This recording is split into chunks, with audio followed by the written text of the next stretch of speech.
Thank you, Mr. Chair, and thank you, Chair and Ranking Member. It is good to be back on the committee after a hiatus for many years. Good afternoon, Mr. Vogt. Thank you for the really robust discussion yesterday. I truly appreciate that. And thanks for being here. You were here 6.5 years ago as well, and I do remember that as your kids had been sitting behind you during that as well.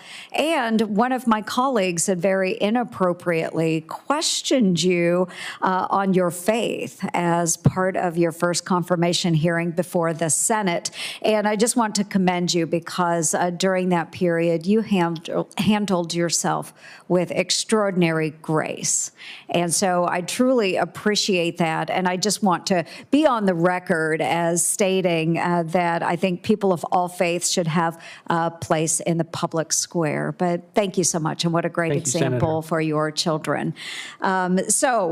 As the chair of the Senate DOGE caucus, I look forward to working with you to make government more transparent, accountable, and efficient. And it's impossible to achieve these goals, though, if we don't even know how Washington is spending our tax dollars.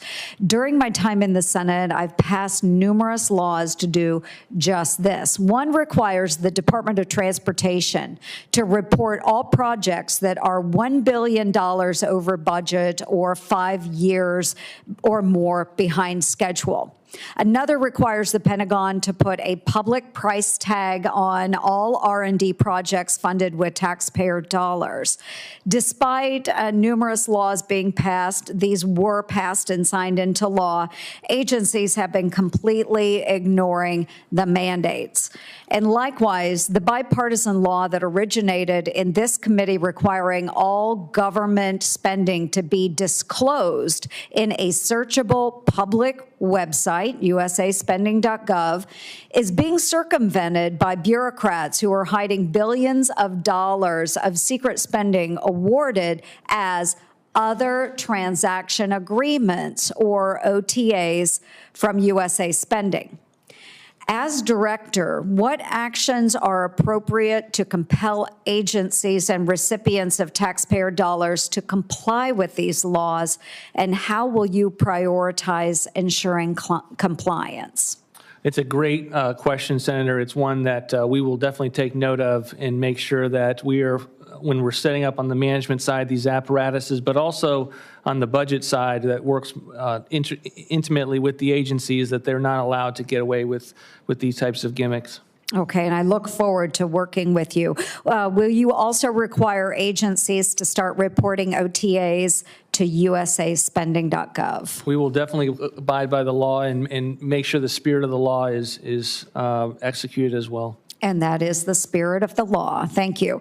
In the years since COVID, our nation's capital has remained a ghost town as private companies of all sizes from coast to coast have called their employees back to the office. Some federal employees allegedly come to their D.C. offices so infrequently that the calendars in their cubicles are still flipped to the March 2020 page. That's why it's entirely unsurprising that GAO found federal government headquarter buildings are operating at an average occupancy rate of just 12%. Meanwhile, I recently published a report on federal telework, which I ask unanimous consent to enter into the record. Without objection. Thank you, Mr. Chair, which details some truly shocking statistics, and my staff will hand you a copy of this as well, Mr. Vogt.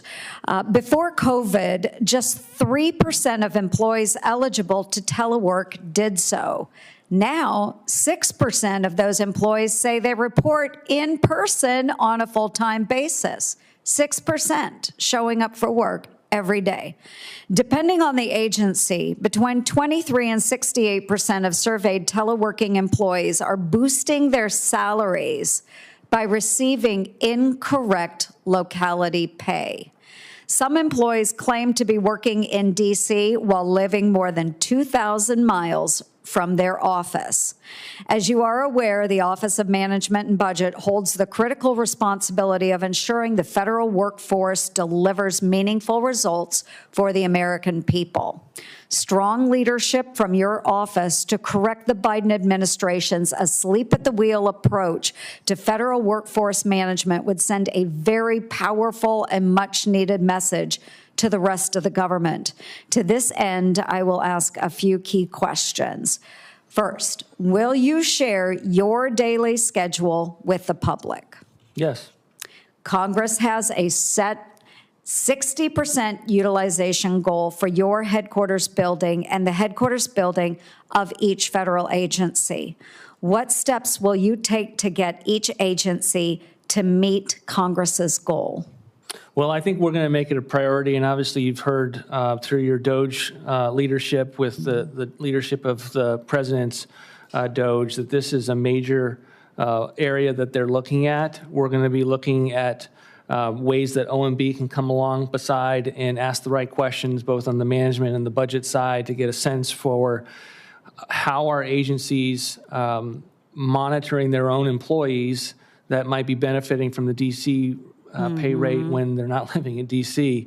So part of it is having a theory of the case, which we clearly have, to do that oversight, and then to get into these roles and to figure out where we are on a day-to-day granular basis, and then figure out what can be done about it. Very good. And what would your plan be to get federal employees, including those that are covered by collective bargaining agreements, to show up for work?